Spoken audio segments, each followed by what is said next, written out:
CATEX TV, my name is Frank Fortunato. This is a broadcast from Princeton, New Jersey. Today is January 5th, Thursday, 2012. Well, in Cairo, Egypt, the prosecutors are asking for the death sentence for Hosni Mubarak, the former Egyptian president and autocrat who ruled the country for 30 years. Mr. Mubarak and his two sons are going to be sentenced to death if the prosecutor has anything to say about it, death by hanging.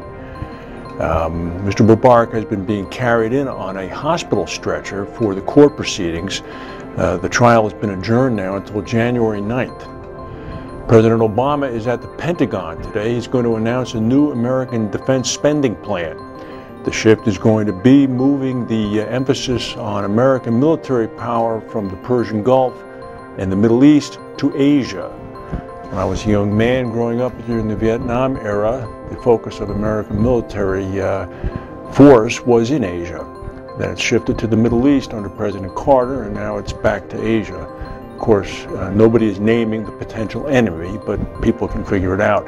There's going to be massive cuts, approximately about $900 billion over the next 3 years. The Cyprus plant explosion, the electrical plant back in the summer, is finally seeing some claims payments coming in. Insurers have begun to make the first payments at the Vasilico power plant. The first payment went through, it was a little under $13 million, and went in this week. The total claim might be as high as 350 million euros. The plant was destroyed when a munitions plant next door at a Navy base exploded. 12 people were killed.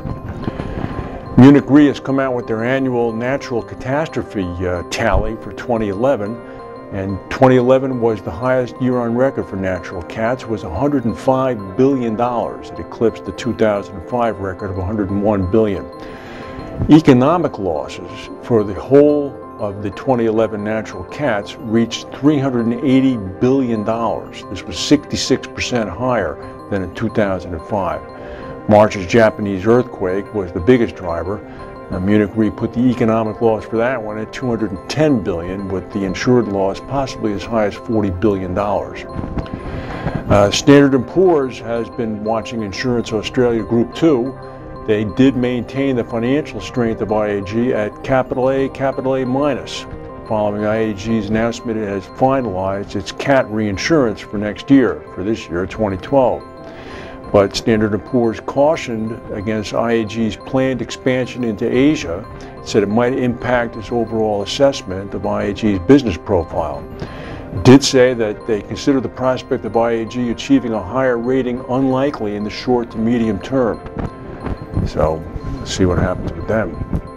We just want to take note of this. There have been a lot of civil inactivities, or strife, I should say, in Nigeria over the past 2 weeks. The price of gasoline in that very oil-rich nation has doubled. Every day there are nightly police raids as protesters protest against the government. Last night, approximately 150 protesters were arrested after being bludgeoned with clubs and with tear gas. And of course, in Iraq, it was a very bloody day today. At least 70 people were killed, mainly Shiites, in 2 Shiite centers in Baghdad, in bombings apparently coordinated by Sunnis, who are upset that the Shiites are now in control of Iraq, even though the Sunnis are in a minority. The question, of course, is whether the Shiite government is going to stick to the American hammered-out agreement allowing a minority share of the Sunnis to be able to participate in the government. That's the news for today. If we have any breaking news, we'll come back and tell you. Thank you for watching, and we will see you tomorrow.